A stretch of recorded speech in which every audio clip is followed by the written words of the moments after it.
At the family party, my son Michael whispered something in my daughter-in-law Jessica's ear. Something I couldn't hear. Something that made her nod slowly, looking toward the stairs. And then, without anyone else noticing, she went up. She disappeared onto the second floor of my house while everyone else laughed downstairs.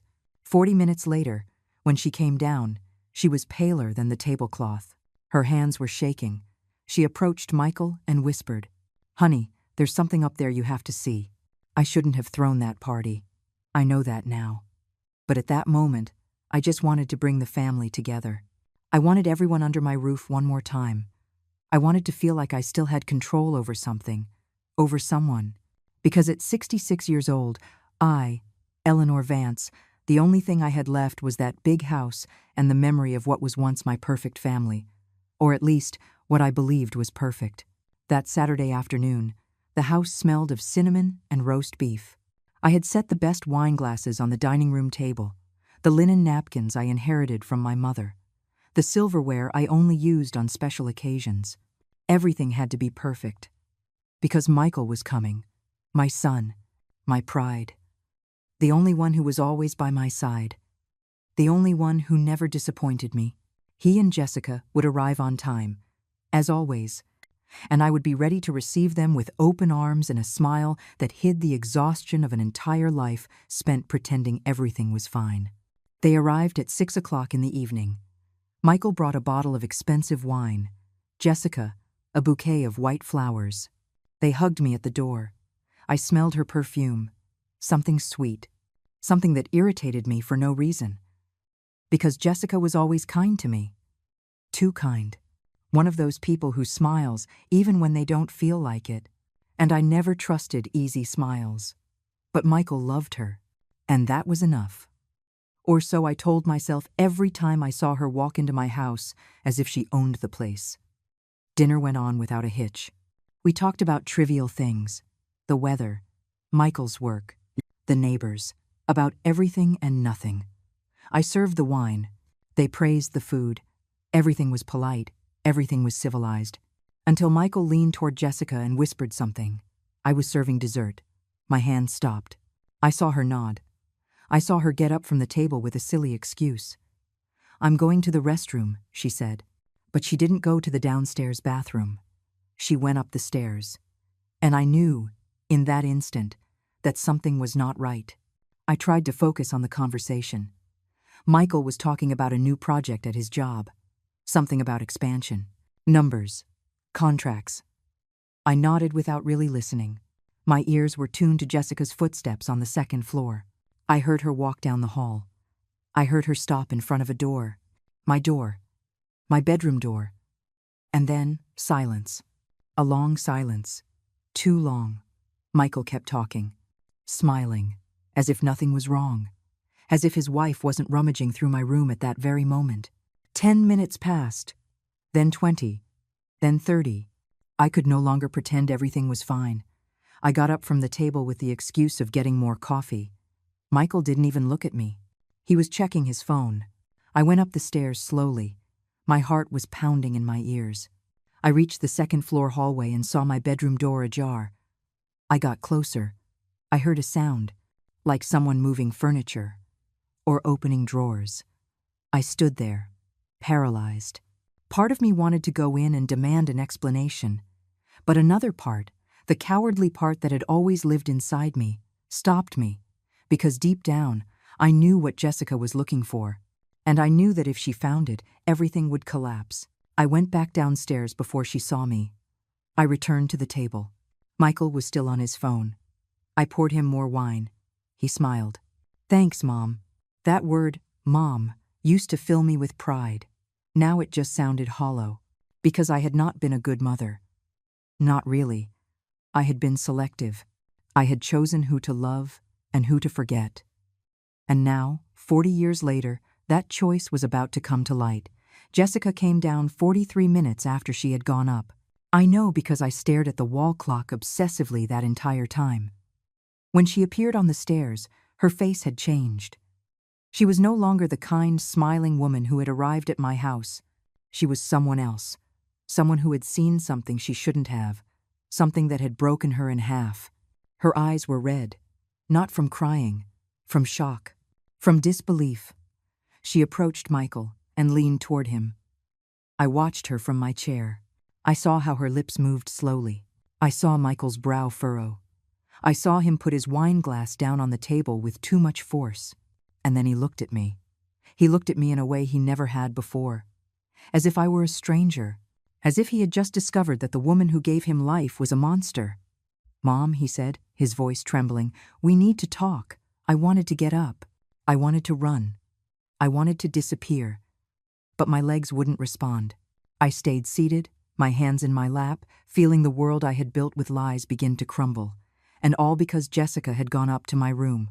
All because my son had asked her to look for something. Something I thought I had hidden forever. Michael got up from the table. Jessica followed him. I remained seated, motionless, my hands gripping the linen napkin until my knuckles turned white. "Mom, come upstairs with us," he said. It wasn't a request. It was an order. And for the first time in my life, my son spoke to me as if I were the one who had to obey. I stood up, my legs trembling. We went up the stairs in silence. A heavy silence. The kind of silence that precedes storms. Confessions. Irreparable breaks. We entered my bedroom. The bed was untouched. The ivory-colored comforter perfectly smooth. But the closet was open. Completely open.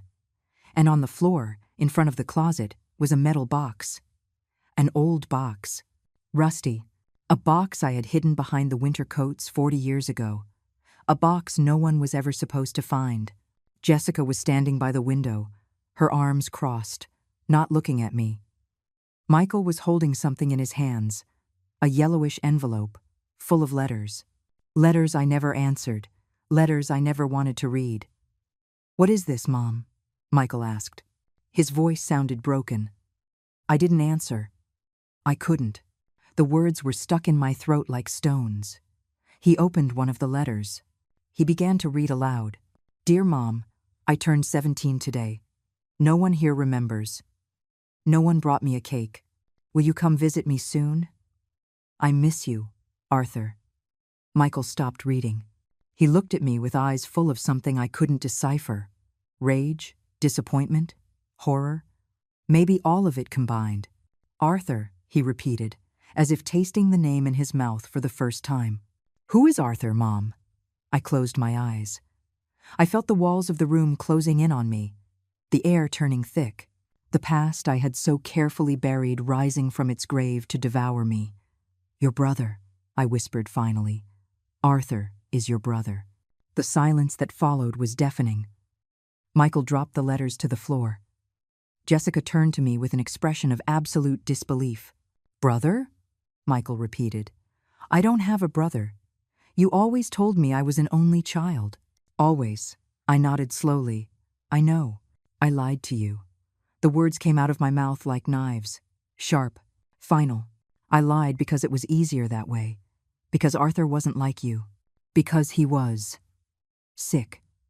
"Sick?" Jessica asked from the window. Her voice was cold.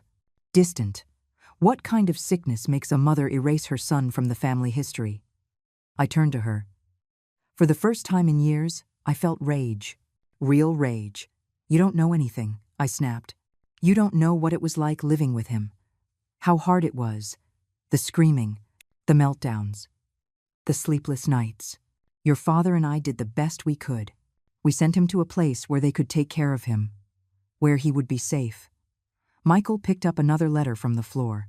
"Dear Mom, it's been 5 years since they brought me here. Why don't you write? Did I do something wrong? Please write back. I promise I'll be good if you let me come home." Michael's voice cracked as he read the last words.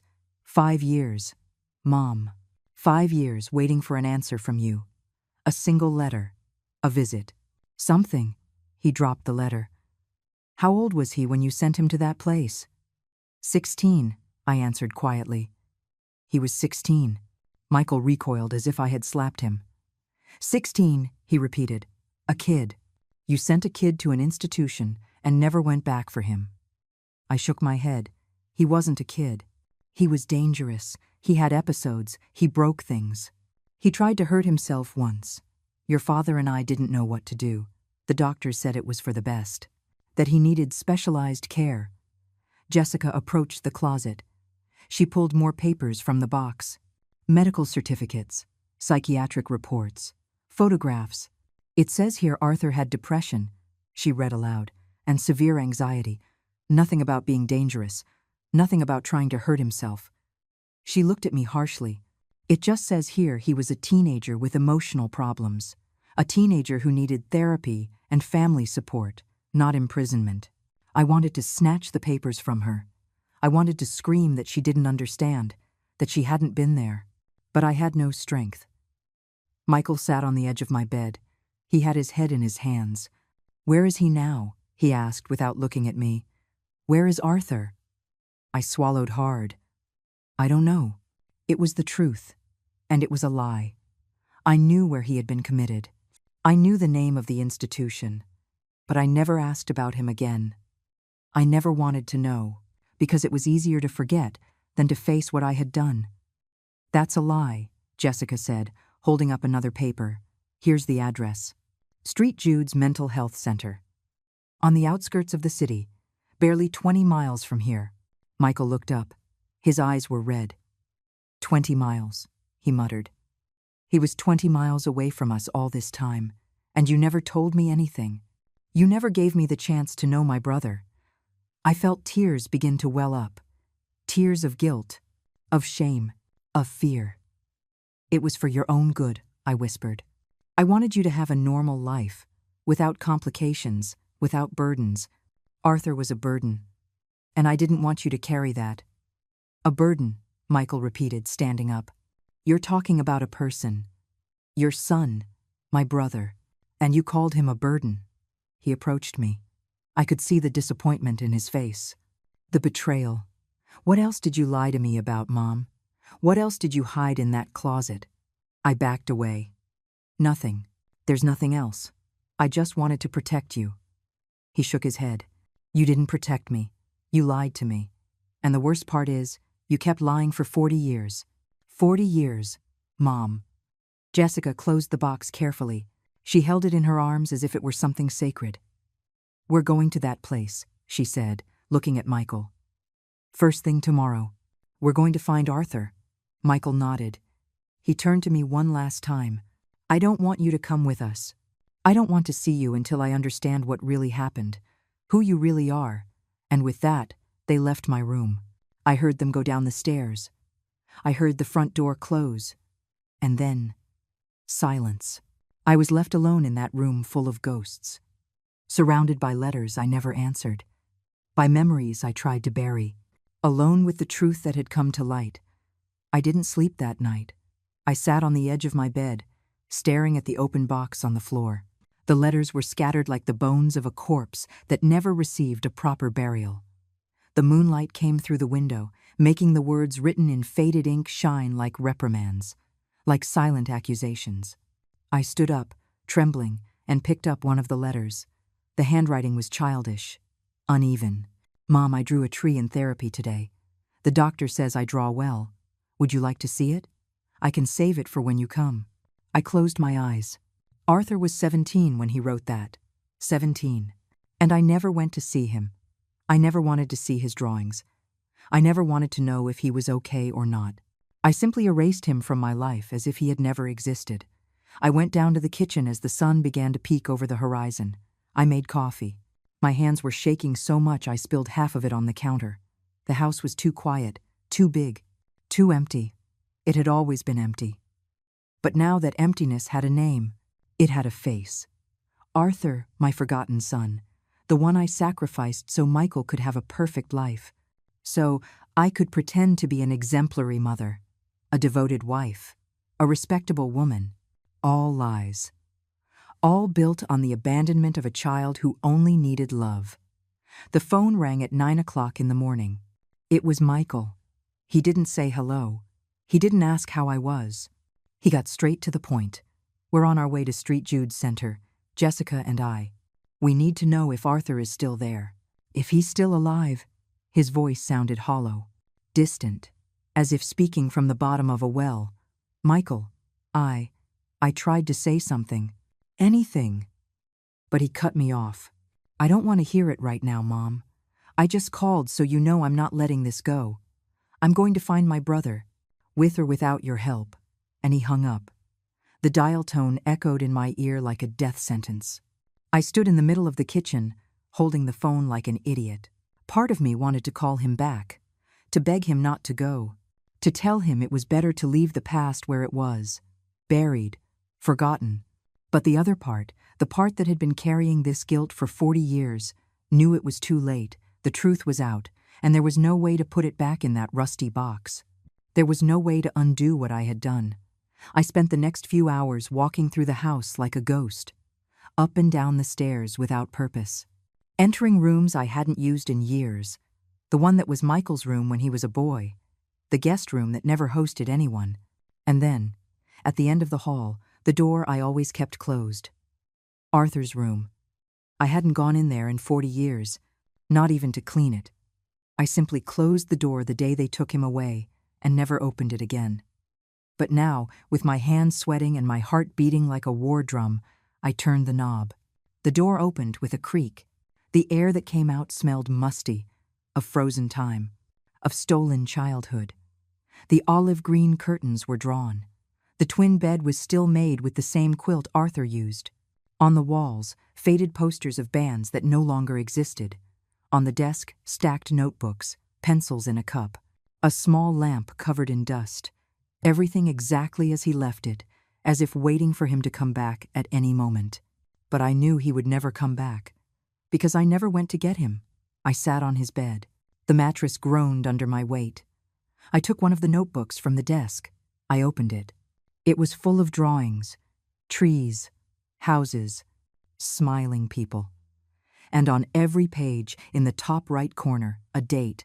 The dates ranged from when he was 12 until he was 15. After that, the pages were blank. Because at 16, we sent him to that place. And he stopped drawing. He stopped dreaming.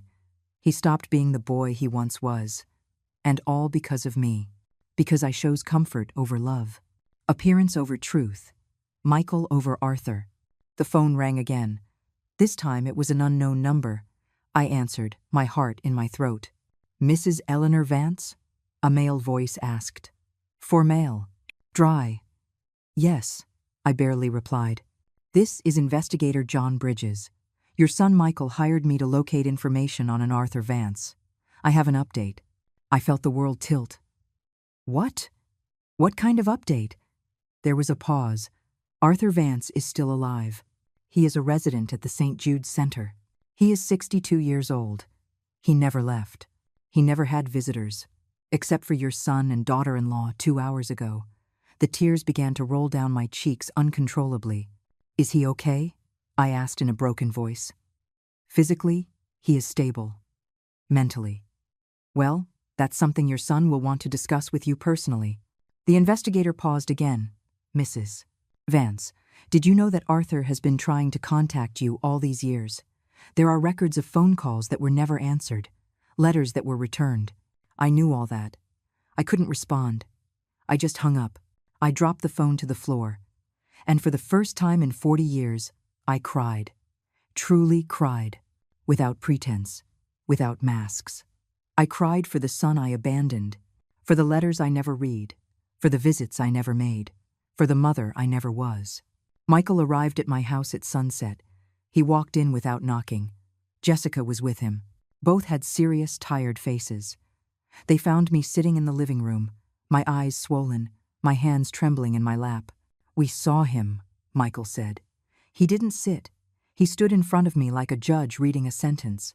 We saw Arthur. We talked to him. And you know what the worst part is? Mom? He still asks for you. After 40 years of abandonment, after all the unanswered letters, he still asks if you're going to come see him someday. Jessica crossed her arms. He has a small room, painted cream, with a window that overlooks the garden. He says he likes to watch the birds, that they're the only thing that makes him feel free, because he has never been free. Eleanor, he never left that place. He never had a chance to live. She looked at me with contempt. And all because you decided it was easier to hide him than to love him. I didn't know, I started to say, but Michael held up his hand. No. Don't say you didn't know. You knew perfectly well. You had the address, you had the phone number, you could have visited him at any time, but you chose not to. You chose to pretend he didn't exist, and now you want us to feel sorry for you. He shook his head. It doesn't work like that. Mom, you can't cry 40 years later and expect that to fix everything. I stood up on shaky legs. What? What do you want me to do? Michael looked at me intently. I want you to go see him. Tomorrow. With me. I want you to face what you did. I want you to apologize to him. And after that, I'm going to do everything I can to get him out of there, to give him the life he should have had from the beginning. I nodded slowly. I had no choice. I had no right to refuse. All right, I whispered. I'll go. That night was the longest of my life. I stayed awake, staring at the ceiling, imagining the moment I would have to face Arthur. What would I say to him? How could I look the son I abandoned in the eyes? What words could erase 40 years of absence? None. I knew that. But I still had to try. Because Michael was right. Because the time had come to stop running, to stop hiding behind excuses and lies, to face the monster I had been. At 7 o'clock in the morning, Michael knocked on the door. He came alone. Jessica stayed home, he said. She didn't want to witness what's about to happen. I didn't blame her. I didn't want to be there either. I got in the car without a word. Michael drove in silence. The radio was off. Only the sound of the engine and my own ragged breathing filled the car. I looked out the window. The trees passed by quickly. The houses. The signs.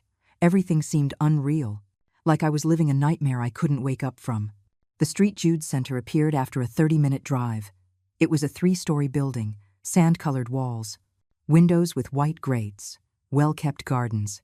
At first glance, it looked like a peaceful place. Almost pleasant, but I knew the truth. I knew that behind those walls were forgotten people, abandoned. Like Arthur. Michael parked the car. He turned off the engine. He turned to me. Listen to me, Mom.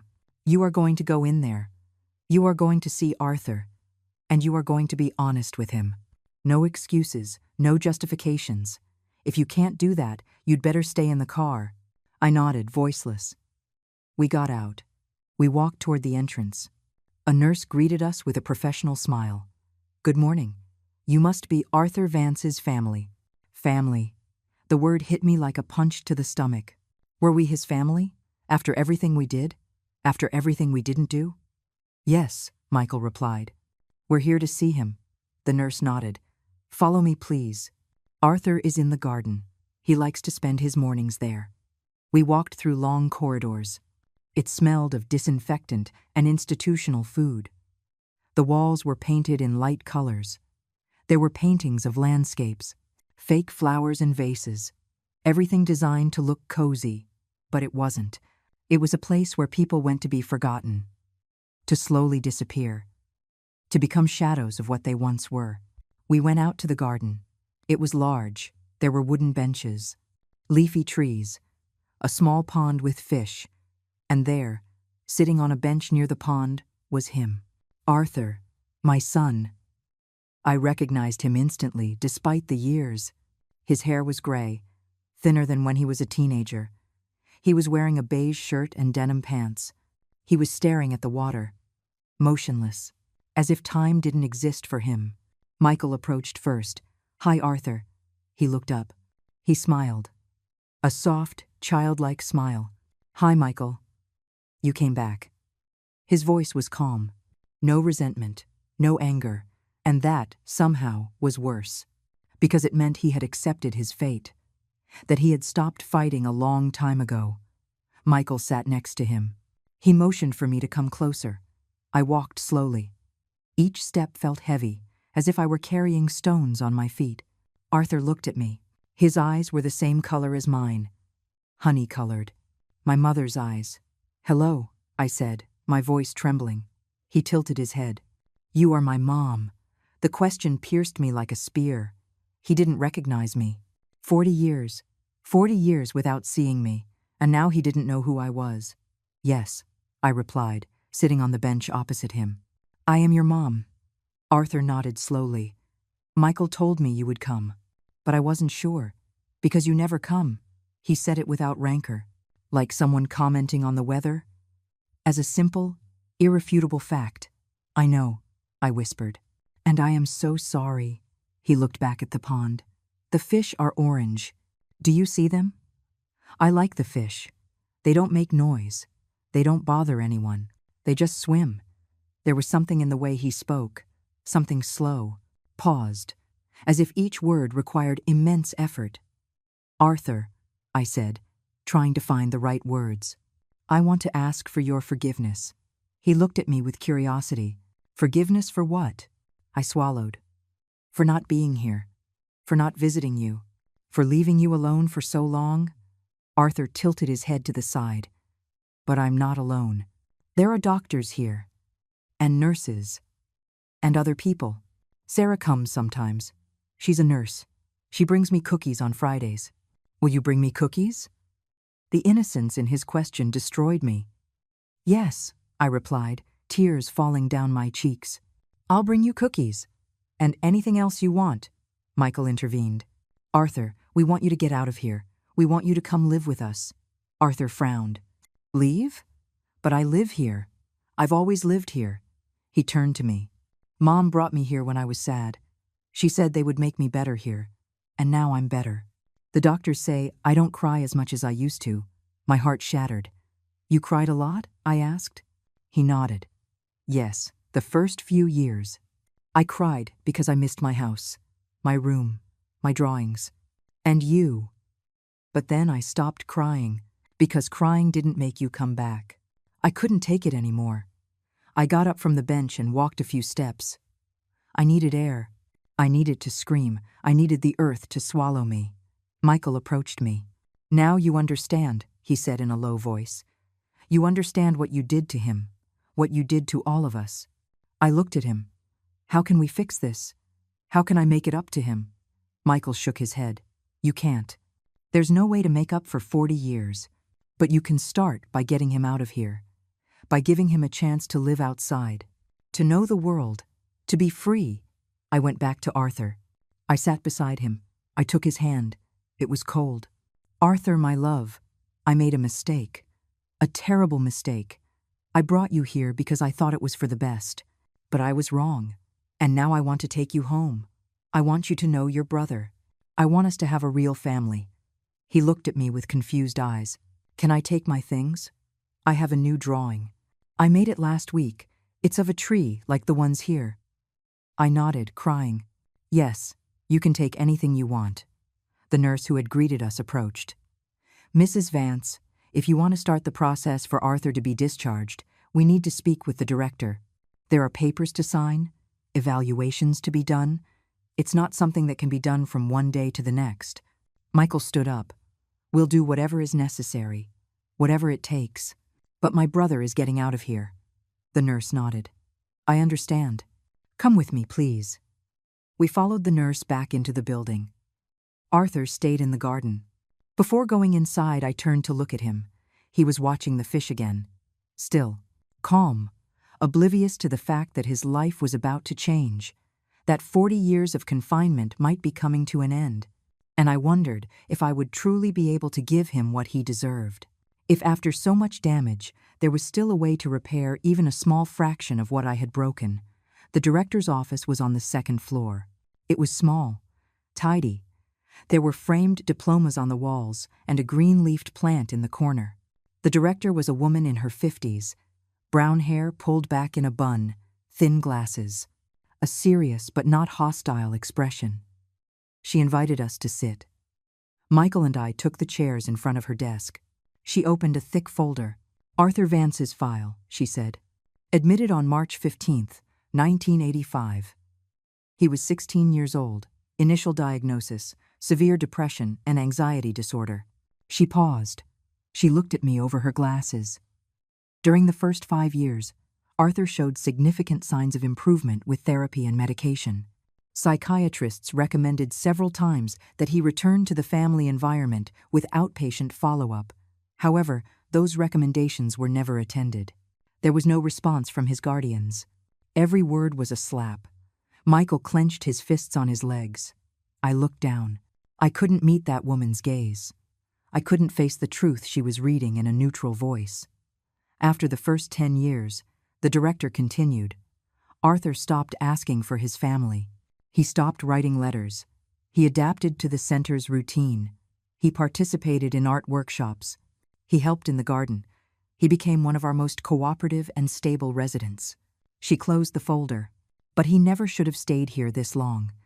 Arthur poses no danger to himself or others. He doesn't have violent episodes.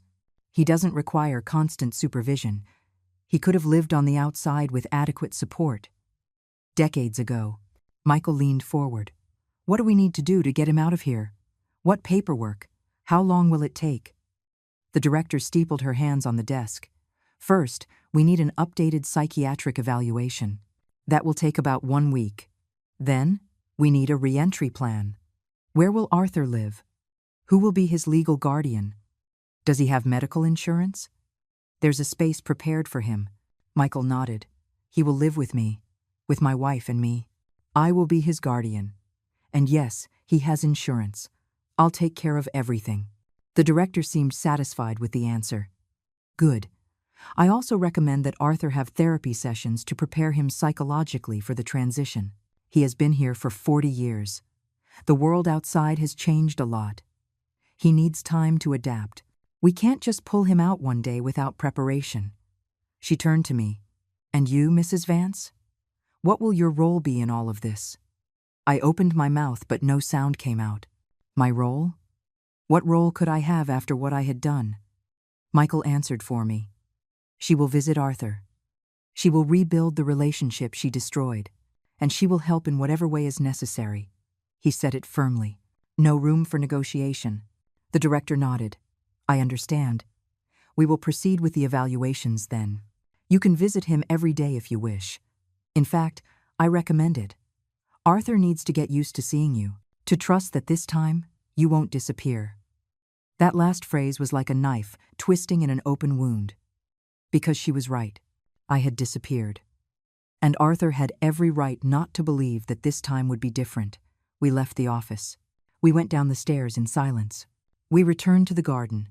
Arthur was still on the same bench. This time, a nurse was sitting next to him. She was young, about 30, black hair, a kind smile. You must be Arthur's family, she said, standing up. I'm Sarah. I've worked here for 5 years. Arthur is one of my favorite patients. He's very sweet. Michael shook her hand. Thank you for taking care of him. Sarah nodded. It's my job. But with Arthur, it's easy. He never complains. He's always grateful, even for the smallest things. I approached Arthur. He was drawing in a notebook. Simple lines. A tree, a bird. Can I see your drawing? I asked. He held up the notebook. It's not finished yet. But this is the tree over there. He pointed to a large oak tree on the other side of the garden. It has a lot of leaves. It's hard to draw all of them. But I try. I looked at the drawing. It was beautiful. Not perfect, but full of care, of patience, of love for the details. It's lovely, I said. You were always good at drawing.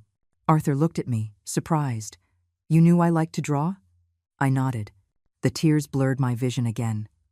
Yes, when you were a boy, you filled entire notebooks with drawings, trees, houses, animals.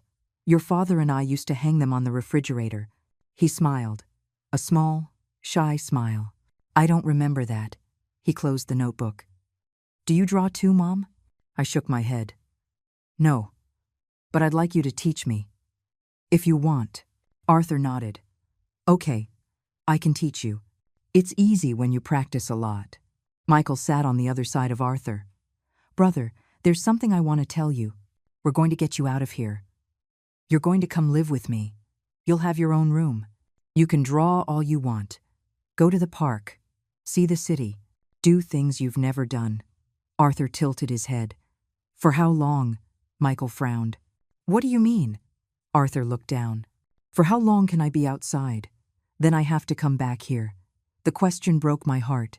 Michael took his hand. No, Arthur. It's for forever. You're going to live with me. You're not coming back here ever again. Unless you want to. Arthur processed the information in silence. Then he looked at Sarah. Is it true? I can leave forever? Sarah nodded, her eyes shining. Yes, Arthur, it's true. Your family came for you. You're going to have a new life. Arthur looked at his drawing again. And my things? Can I take my drawings? I have a lot. In boxes. In my room. Michael smiled. You can take anything you want. Everything. Arthur nodded slowly. Okay then. I'll go with you. We spent the rest of the afternoon with him. Michael told him about his house, about Jessica, about the things they would do together. Arthur listened intently. He asked simple questions. Are there trees near your house? Can I have my own notebook? Is Jessica nice? Every question revealed how small his world had become, how limited his expectations were. And I blamed myself more with every word that came out of his mouth. Because I was the one who robbed him of the possibility of dreaming big, of wanting more, of expecting a full life. When it was time to leave, Arthur walked us to the main door. Will you come back tomorrow? He asked, anxiety in his voice. Michael hugged his brother. Yes, we'll be back tomorrow, and the day after. And every day until you can come with us. Arthur looked relieved. Then he looked at me. You'll come back too, Mom? I swallowed the lump in my throat. Yes, my love. I'll be back too. I promise. He smiled. Okay, I'll wait for you then. And he turned to go back to the garden. Sarah walked with him. We watched them walk away, two figures moving slowly among the trees. One of them, my son, the son I abandoned, the son who was now giving me a second chance I didn't deserve. In the car on the way back, Michael said nothing. He drove with his jaw tight, his knuckles white on the steering wheel. I looked out the window. The tears fell silently. I didn't bother to wipe them away. After 30 minutes, Michael spoke. I'm going to do everything I can to give Arthur the life he deserves. But I need you to understand something. Mom, what you did is unforgivable. You can spend the rest of your life trying to make up for it, but it will never be enough. Never. I nodded. I know, he sighed. But Arthur is giving you a chance. I don't know why. I don't know how he can be so generous after everything. But he is. So don't waste it. Don't fail us again. I won't, I whispered. This time, I won't. Michael didn't reply, and I just stared at the road ahead, thinking about the promises I had broken, the letters I never answered, the years I stole, and the small, almost impossible chance that I could, somehow, begin to repair the irreparable damage I had caused. Even if it was too late. Even if I had no right. Even if I didn't deserve the forgiveness Arthur seemed willing to give. Because sometimes, love doesn't come when we deserve it. It comes when we are willing to receive it. And Arthur, after 40 years of waiting, was still willing to love. Even a mother who never knew how to love him back. The following days were a whirlwind of emotions. Every morning, Michael would pick me up early. We would go to the St. Jude Center together. We sat with Arthur in the garden. We brought him things. Cookies, magazines, new colored pencils. He received each gift as if it were a treasure. His eyes would light up. His hands would tremble with excitement. And every time he opened something, he would say thank you as if it were the first word he learned. As if gratitude was the only thing he had left after so much neglect. Jessica came with us on the third day. She brought a camera. I want to take pictures, she said. I want Arthur to have memories of this moment. Of when his new life began, Arthur posed shyly for the photos. He didn't know how to smile naturally. His smiles were forced, mechanical, as if he had forgotten how to express genuine happiness. But Jessica was patient. She spoke to him gently. She told him stories about the house, about the room they were preparing for him, about the neighbors who wanted to meet him. And slowly, Arthur began to relax. To believe that this was real, that it wasn't a dream he would wake up from, only to find himself alone in his room at the center again. During one of those visits, Sarah took us to Arthur's room. It was small, cream-colored walls, a single bed, a desk with drawers full of notebooks, a closet with simple clothes, and boxes, many boxes stacked against the wall. Those are his drawings, Sarah explained. Arthur never throws anything away. He keeps every drawing he makes. He says someday someone will want to see them. I opened one of the boxes. It was full of drawings on different sizes of paper, trees, birds, faces, landscapes, all carefully dated in the top right corner. 40 years of art, 40 years of loneliness, captured in lines and shadows. Michael looked at the drawings too. He picked one up. It was a portrait of a woman. Long hair, big eyes, a soft smile. "Who is she?" he asked. Sarah looked at the drawing. "That's his mom. Arthur used to draw you a lot, especially in the first few years. He said if he drew you enough times, you would come visit." Michael looked at me. There was something in his eyes I couldn't decipher. Pity, rage, disappointment, maybe all of it combined. He put the drawing back in the box. "We're taking all of these boxes home, every single one." Sarah nodded. "Arthur will be so happy. He's always afraid someone will throw his things away." Arthur's psychiatric evaluation took 6 days. During that time, a team of doctors interviewed him. They ran tests. They observed his behavior. And in the end, they all reached the same conclusion. Arthur was completely fit to live outside the center. He posed no risk. His mental health was stable. He just needed regular therapeutic follow-up and family support. When the director gave us the results, Michael exhaled as if he had been holding his breath for years. "So he can leave," he said. It wasn't a question. It was a statement. The director smiled. "Yes, he can leave. We just need you to sign the guardianship papers and we can proceed with the discharge." We signed everything that afternoon. Michael as the legal guardian, me as the mother. My hand was shaking so much as I signed that the signature was barely legible. But there it was. My name on a document that formalized my return to Arthur's life. A late return. Tainted. Insufficient. But a return nonetheless. The director gave us copies of everything. "The official discharge will be the day after tomorrow," she said. "I recommend you come early. Arthur will be anxious, and you'll want to help him pack." That night, Jessica organized a dinner at their house. Michael, her, and me. "We need to talk about how this is all going to work," Jessica said, serving the food. "Arthur is going to need structure, clear routines, and a lot of patience. We can't expect him to adapt immediately. He's been institutionalized for 40 years. The world outside is going to seem overwhelming." Michael nodded. "I've already hired a therapist who specializes in re-entry. She'll come 3 times a week. I also spoke with a doctor for his medical follow-up, and we're finishing setting up his room." I turned to Michael. "Can I see the room?" He hesitated, then nodded. "Come on." We went up to the 2nd floor. At the end of the hall, a door was open. We went in. It was a spacious room. Walls painted light green, a large bed with a white comforter, a wide desk near the window, empty shelves waiting to be filled with Arthur's drawings, and on the wall, a framed picture. It was one of the drawings we had found in the boxes. A tree, large, leafy, with deep roots. "I thought it would be good to put one of his drawings here," Michael said, "so he feels like this space is truly his." I looked at the frame.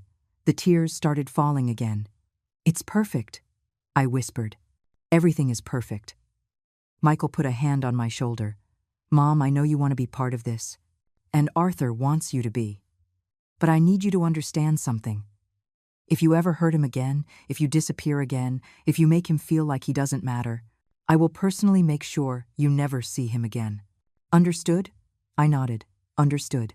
The day of the discharge arrived. We went early, as the director suggested. Arthur was waiting for us at the entrance with 2 small suitcases. Sarah was by his side. She had been crying. "It's hard to say goodbye," she said, wiping her tears. "I've taken care of Arthur for 5 years. It feels like saying goodbye to a friend." Arthur gave her an awkward hug. "Thank you for the cookies, Sarah, and for talking to me when I was sad." She hugged him back. "Take care of yourself, Arthur. And remember, you can always call me if you need anything." We loaded the suitcases into the car. Then we went back to Arthur's room for the boxes of drawings. There were 16 in total. We carried them between the three of us. We arranged them in the trunk and the back seat. Arthur watched everything in silence.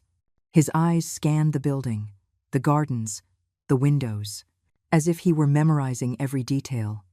"Are you okay?" Jessica asked. Arthur nodded.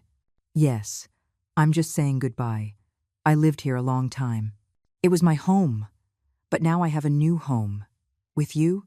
Before we left, the director came out to see us off. "Arthur, I wish you the best. You've been an exemplary resident. I'm sure you'll do very well on the outside." Arthur shook her hand. "Thank you for everything, Doctor." She smiled. Then she looked at me. "Mrs. Vance, take care of your son. Give him the love he deserves. It's never too late to start over." I nodded, unable to speak. The words were stuck in my throat, because I knew she was right. But I also knew that some things, even if started over, are never the same. The scar always remains. The memory of what was lost always remains. Arthur got into the car. He sat in the back seat next to some of the boxes. He fastened his seatbelt. He looked out the window. Michael started the engine, and we began to drive away from the St. Jude's Center. Arthur didn't stop looking back until the building completely disappeared. Then he turned to face forward. "Is your house far, Michael?" he asked. "Not too far, about 40 minutes. Arthur nodded. "Okay, I can wait 40 minutes. And he remained silent for the rest of the drive, looking at everything. The cars, the buildings, the people walking on the streets. The world that had been outside his reach for 40 years. The world that was finally, after so long, his again. When we arrived at Michael's house, Jessica opened the front door. "Welcome home, Arthur." He got out of the car slowly. He looked at the facade, the small front yard, the front steps. "It's nice," he said. "It has flowers." We went inside. Arthur stood in the living room. His eyes scanned everything. The furniture, the photographs on the walls, the television. "There are a lot of things here," he commented. "There weren't this many things at the center." Michael smiled. "You can touch whatever you want. This is your home now, too." Arthur nodded but didn't move, as if he was afraid of breaking something, of not really belonging. Jessica took him to his room. She opened the door. Arthur entered with slow steps. He looked at the bed, the desk, the shelves, and then he saw the picture on the wall. His drawing, the tree. He approached it. He ran his fingers over the frame. "It's mine," he whispered. "I made this." Michael came in behind him. "Yes, it's yours. And this room is yours too. It's all yours." Arthur turned. He had tears in his eyes. "Can I really stay here? It's not just for a few days?" Michael hugged his brother.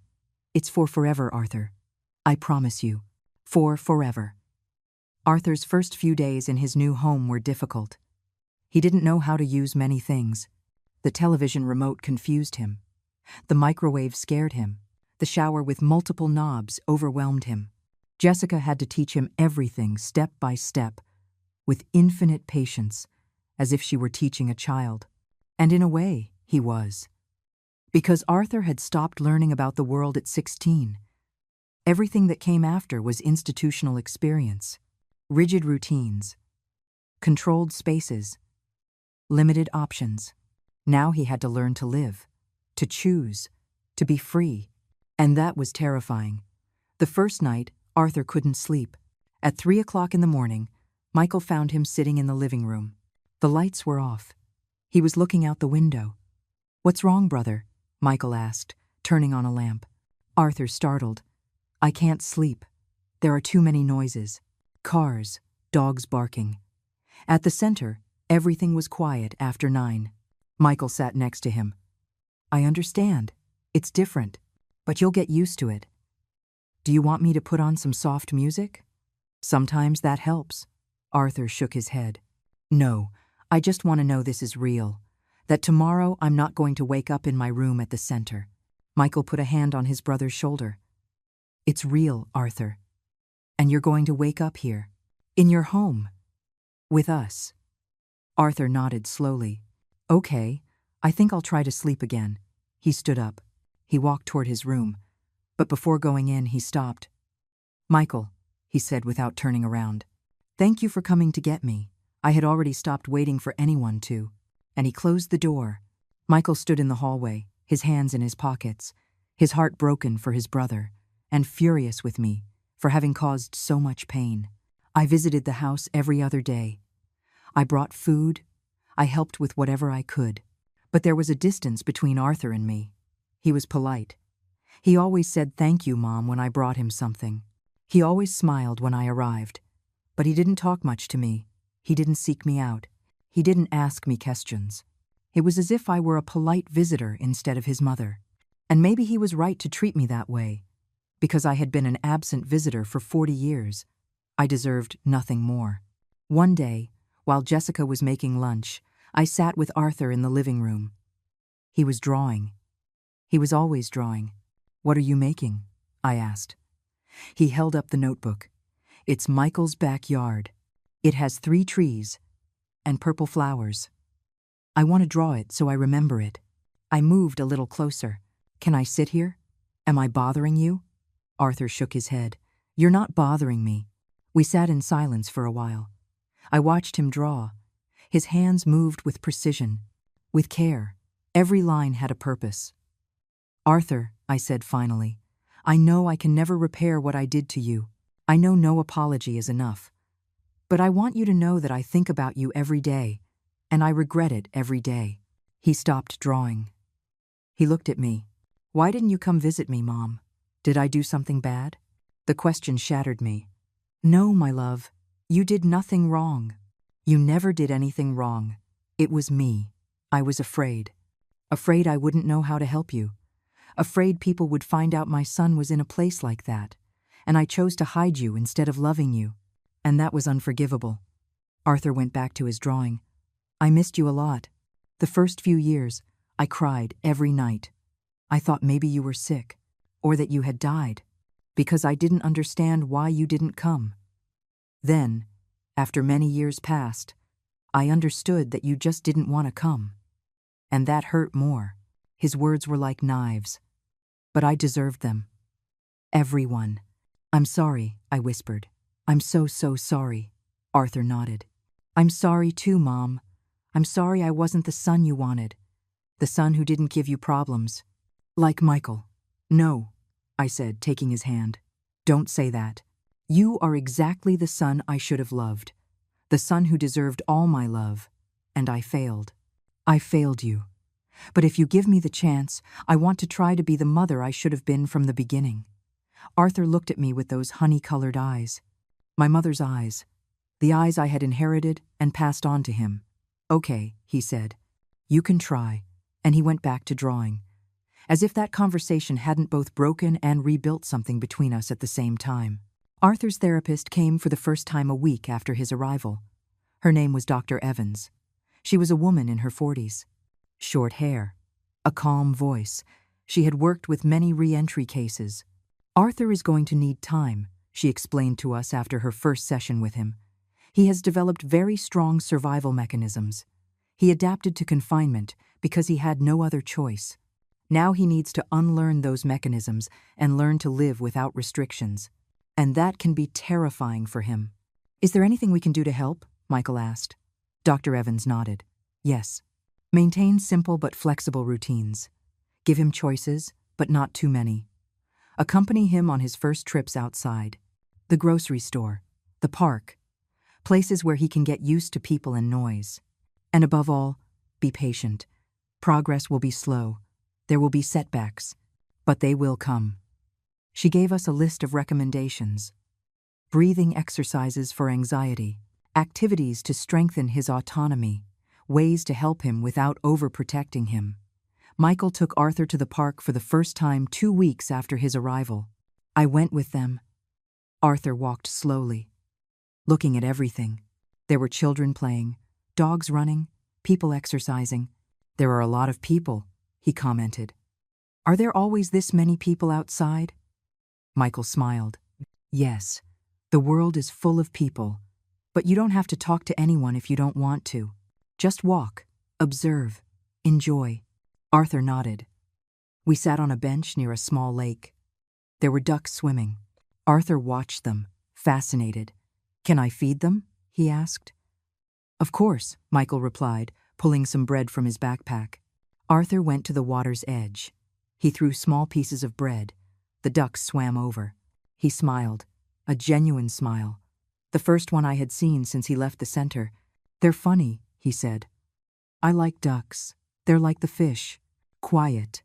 He stayed there for a long time, feeding the ducks, laughing when one of them splashed in the water. And I watched him, watching my 62-year-old son discover things he should have discovered when he was 6. On the way home, Arthur was more relaxed. He even talked a little about what he had seen. "The park is big, bigger than the garden at the center, and it has a lake. I'd like to go back tomorrow." Michael nodded. "We can go back whenever you want. It's a public place. It's yours as much as it is anyone else's." Arthur processed that information. "Mine," he repeated. "I've never had something that was mine and other people's at the same time." I felt a lump in my throat, because that sentence summarized everything. Arthur had never had a sense of belonging. He had never felt like the world was his, too, and I was responsible for that. That night at dinner, Arthur asked a question. "Michael, how old am I?" Michael put down his fork. "You're 62, Arthur." "Why do you ask?" Arthur looked down. "Because I feel like I'm 16. Like all this time didn't pass. Like I just got to the center yesterday." He touched his face. "But I have wrinkles, and my hair is gray. So I know a long time passed. But I don't feel it." Jessica leaned toward him. "That's normal, Arthur. You lost a lot of years. But now you have the rest of your life to live. To reclaim what you lost." Arthur nodded. "I want to learn things. I want to know how the world works. I want to do things I never did." Michael smiled. "We'll make a list of everything you want to do, and we'll do it. One by one." That night, after Arthur went to sleep, Michael and Jessica sat with me in the living room. "He's getting better," Jessica said. "Every day he's a little more comfortable, a little more confident." Michael nodded. "Yes, but there's still a long way to go, and we need to be prepared for when he really starts to process what he lost. When he realizes everything he didn't get to live, that's when he's going to need us most." I looked at my son, at Michael, the son who was always with me, the son I never abandoned. "Thank you," I said. "Thank you for doing this for your brother, for giving him a life, for being a better person than I ever was." Michael looked at me. "I'm not doing it for you, Mom. I'm doing it for him. Because Arthur deserves to be happy. He deserves to have a family, and I'm going to make sure he has one." I nodded, because he was right. This was never about me. It was about Arthur, and about giving him what he should have had from the very beginning. Love, family, a place to belong. 1 month after Arthur left the center, Michael organized a small family gathering. Just the 4 of us. He wanted Arthur to feel like he had people, that he wasn't alone. We prepared food together. Jessica made lasagna. I brought salad and bread. Arthur helped set the table. He counted the plates carefully. 1, 2, 3, 4. "There are 4 of us," he said, smiling. "A family of 4. Michael ruffled his hair. "That's right, brother. There are 4 of us." During dinner, Michael pulled out a small box. "Arthur, I have something for you." Arthur looked at the box curiously. "What is it?" Michael handed it to him. "Open it." Arthur opened it slowly. Inside was a cell phone. New. Simple. With large buttons. "It's so you can call us whenever you want. So you know we're always here, even if we're not physically with you." Arthur took the phone out. He turned it over in his hands. "I've never had a phone. They didn't let us at the center." Michael nodded. "I know, but you can have one now. I already saved my number and Jessica's, and Mom's too."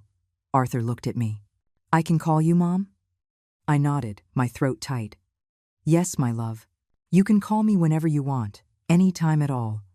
Arthur carefully put the phone in his shirt pocket. "Thank you. I'll take good care of it." We finished dinner. Jessica brought dessert, chocolate cake. Arthur ate slowly, savoring every bite. "This is good," he said. At the center, we only had cake on special occasions. Like birthdays. Michael paused. "Brother, when is your birthday?" Arthur thought for a moment. "April 12th. My birthday is in April." "That's in 3 weeks," Jessica said, looking at the calendar on her phone. "We have to celebrate." Arthur shook his head. "You don't need to do anything special. I'm not used to celebrations." Michael leaned forward. "That's exactly why we have to celebrate. Because we never did before. Because you have 63 years of birthdays to make up for." Arthur smiled shyly. "You really want to celebrate my birthday?" Michael nodded. "Of course I do. You're my brother, and your birthday is important." The next few weeks were a flurry of preparation. Jessica bought decorations. Silver and white balloons, streamers. Michael ordered a cake from an expensive bakery, 3 tiers, with strawberries and cream. I offered to cook, to make Arthur's favorite dishes, though I was still discovering what those were, because I didn't know what he liked.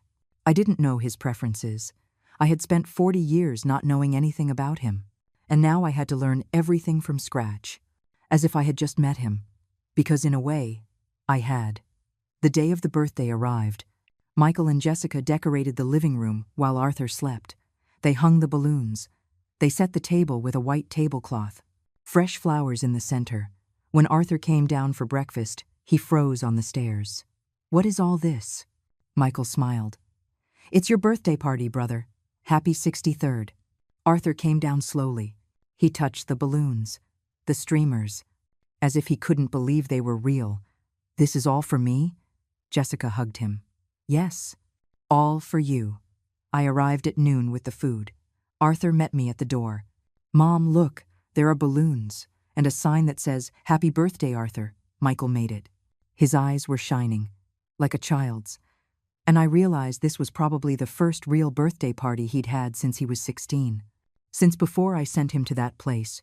"It's beautiful," I said, forcing a smile, because inside I was breaking.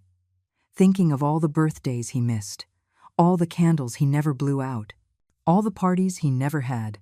We ate together, we laughed. Michael told stories from when he was a kid, stories that included Arthur.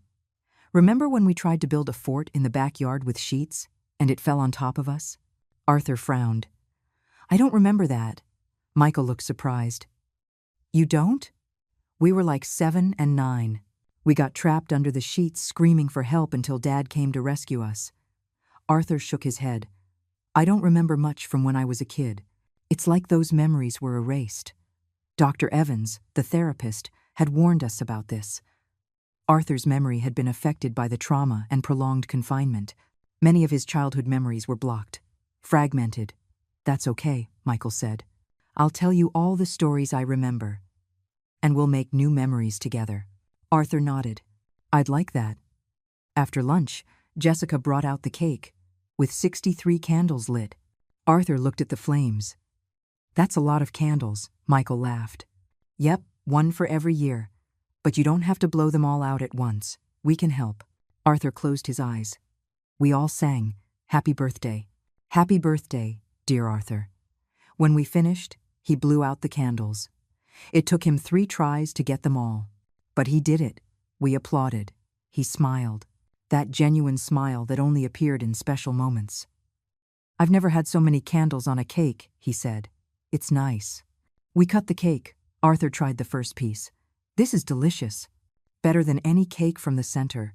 And he kept eating with a happiness so pure it made me cry. After the cake, Michael brought out presents. A large box wrapped in shiny paper. Arthur opened it carefully, trying not to tear the paper. Inside was a complete set of art supplies, professional colored pencils, watercolors, brushes, papers of different textures, canvases, everything an artist could need. Arthur took out each item with reverence. "This must have cost a lot of money," he whispered. Michael put a hand on his shoulder. "It doesn't matter how much it cost. You deserve to have the best tools for your art." Jessica gave him another gift. A book. Advanced Drawing Techniques. Arthur read the title. He opened the book. He flipped through the pages full of illustrations and explanations. I can learn new things with this. Jessica nodded. You can. And if you need help, we can look for art classes for you, so you can learn with a teacher. Arthur looked up. Really? I could take classes? Michael nodded. Of course. You can do whatever you want, brother. The world is yours now. I gave him my gift last. It was smaller. A velvet box. Arthur opened it. Inside was a watch. It wasn't new. It was old, with a worn leather strap, a gold face. This watch belonged to your grandfather, I explained. My father. He gave it to me before he died. And I always wanted to give it to my sons. I gave one to Michael when he turned 18, and this one was for you. I should have given it to you 45 years ago, but I'm giving it to you now, because it's never too late to give you what belongs to you. Arthur took out the watch. He held it carefully. It works. I nodded. Yes. I had it repaired last week. It works perfectly. Arthur put it on his wrist. It was a little big. I like it. It reminds me that time keeps moving, that now I have time to live. His words cut through me. Because he was right. Time had passed. Too much time. And we couldn't get it back. But we could start new. We could give him the years he had left. Fill them with love, with family, with everything he should have always had. That night, after we cleaned up, Arthur sat on the sofa with all his gifts around him. This was the best birthday of my life, he said. Michael sat next to him. It's going to be the first of many, brother, I promise. Arthur looked at his new watch. Michael, can I ask you something? Michael nodded. Of course, anything. Arthur hesitated. Then he spoke. Why didn't Mom visit me all those years? Was it because I was different? Because I had problems? The silence that followed was thick. Michael looked at me, waiting for me to answer. I sat down in front of Arthur. It wasn't because you were different, my love. It was because I was a coward. Because I was afraid to face what I had done. To admit I had failed as a mother. And instead of fixing my mistake, I ran. I abandoned you. And there's no justification for that. There's no forgiveness. But I want you to know that every single day of these 40 years, a part of me knew it was wrong. And that part ate me up inside, because I knew I had lost my son. And it was my fault. Arthur looked at me for a long time. Then he nodded. It's okay, Mom. I understand. Sometimes it's easier to run than to face hard things. I did it too. At the center, when things got hard, I would go inside my head. I would draw. I would dream. I escaped. So I understand. His forgiveness was so simple, so pure, so unearned, that I could only cry. Michael put his arms around both of us. We're a family, he said. Broken, complicated, but a family nonetheless. 3 months after Arthur's birthday, his life had changed in ways I never imagined possible. Michael kept his promise. He enrolled Arthur in art classes twice a week, a small workshop in the city, with a patient teacher who understood that Arthur was learning more than just drawing techniques. He was learning to trust, to socialize, to believe he deserved to be there. The first few days were hard. Arthur would come home exhausted, overwhelmed by the people, by the conversations, by having to share space with strangers. But slowly, he began to enjoy it. One afternoon, Arthur came home from his class with a different kind of smile. I talked to someone today, he announced. Her name is Lucy. She's 70 years old, and she likes to draw trees, too. She asked if I wanted to get coffee after class next week. Michael hugged him. That's wonderful, brother. You're going. Arthur nodded, excited. Yes, I think so. Lucy is nice. She doesn't ask hard questions. She just talks about trees and birds. I like talking to her.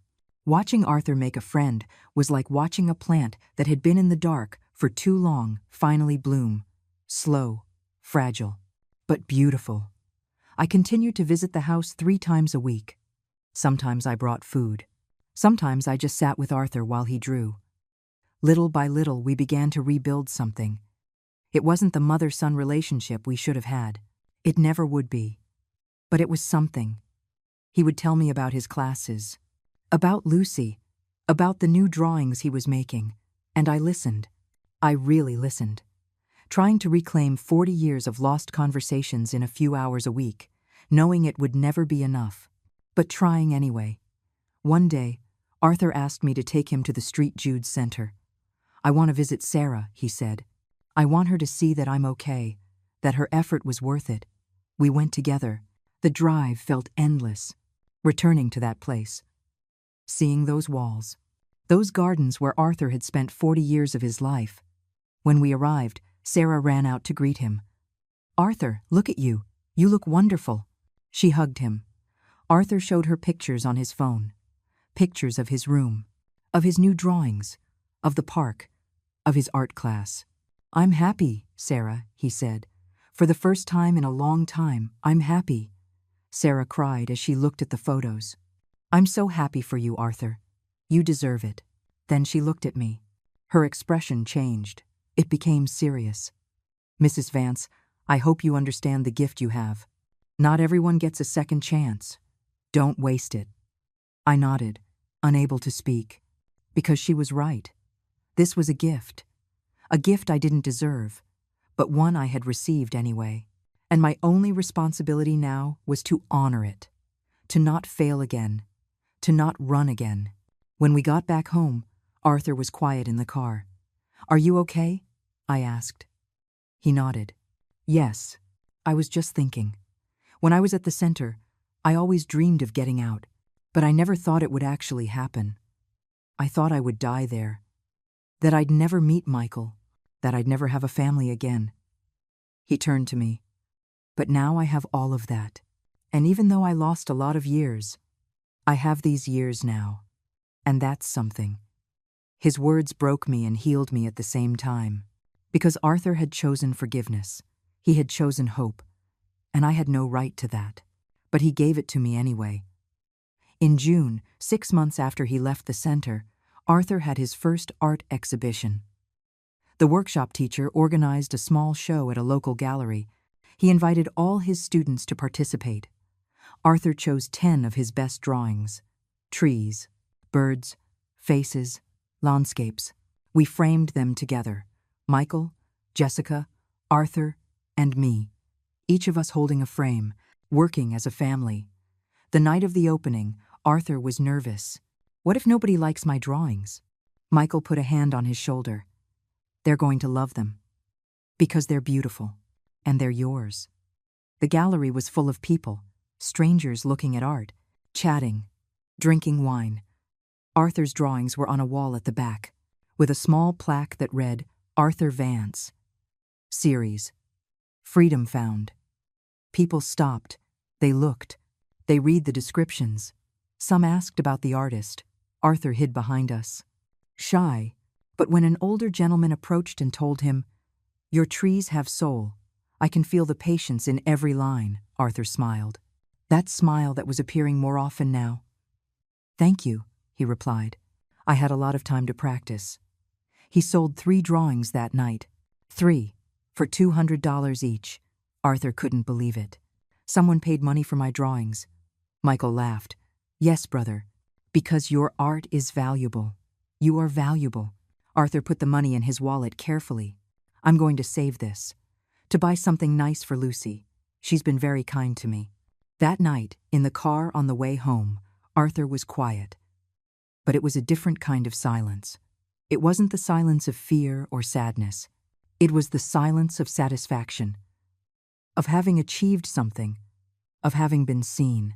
The sessions with Dr. Evans continued all this time. In one of them, she called Michael and me in. "I want to talk to you about Arthur's progress," she said. We sat in her office. "Arthur has made incredible strides in these months. His adaptation has been better than I expected. But there's something important you need to know." She paused. "Arthur still carries the trauma of abandonment, and he probably always will. There are wounds that don't heal completely. You just learn to live with them." She looked at me directly. "Eleanor, Arthur has forgiven you, but forgiveness doesn't erase the pain. He needs you to understand that." I nodded. The tears started to fall. "I understand," Dr. Evans continued. And Michael, you have done an extraordinary job with your brother, but you can't carry the full responsibility for his happiness. Arthur needs to learn to be independent, to not depend completely on you, because that would also be another form of prison.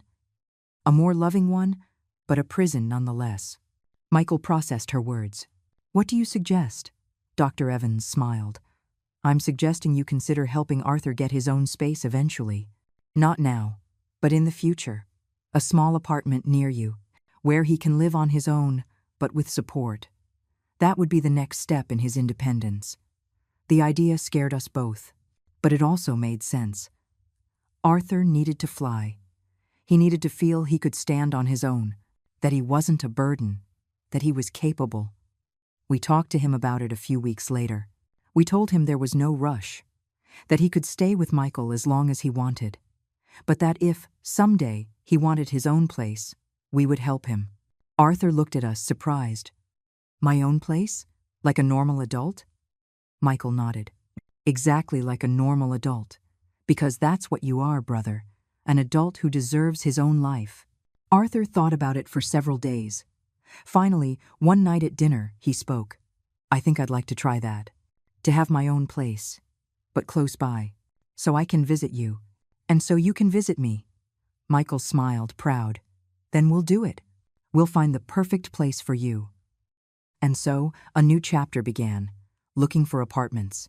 A small one, with good light for drawing, near the park, near the family. A place where Arthur could be truly free. We found the perfect place 3 months later. A 1-bedroom apartment, 3rd floor, big windows, 10 minutes from Michael's house. Arthur loved it from the moment he walked in. I can put my desk here, by the window, so I can see the trees while I draw. We furnished it together. Bed, sofa, table, shelves for his thousands of drawings. The day Arthur moved, we all helped. We carried boxes. We organized. And when everything was done, we sat in his new living room. This is my home, Arthur said, looking around. My own home.